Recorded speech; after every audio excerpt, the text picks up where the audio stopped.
We often hear the term two-factor authentication. Many of us might have used it also. But what is two-factor authentication and why do we call it so? In this video, we will try to understand that. We often use several pieces of information to prove our identity at the time of authentication. For example, we often provide a password or PIN. These pieces of information are called authentication factors. There are three types of authentication factors: knowledge factor, position factor and inherence factor. What are they? Let's try to understand that.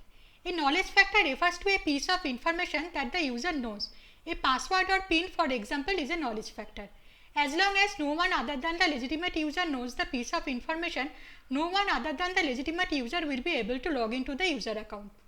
A position factor refers to something that the user possesses. A hardware token or an ATM card, for example, is a position factor. As long as no one other than the legitimate user possesses the hardware token or the ATM card, no one other than the legitimate user will be able to log into the user account. An inherence factor refers to something that is an essential characteristic of a user. Biometric authentication, for example, uses an inherence factor.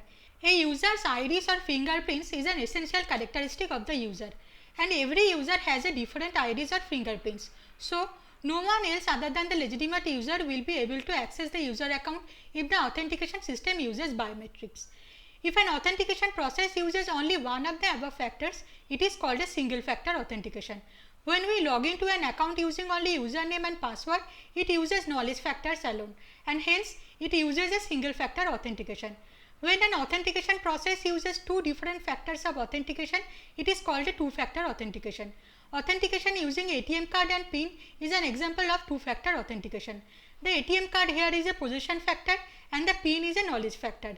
An authentication process that requires a password and an OTP sent over a mobile phone is an example of two-factor authentication.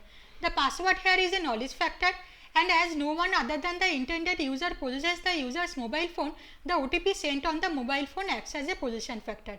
I hope this helps. Interested viewers who want to know more can visit the website of the security body. The link is provided in the description. You can also subscribe us to get notifications on recent videos.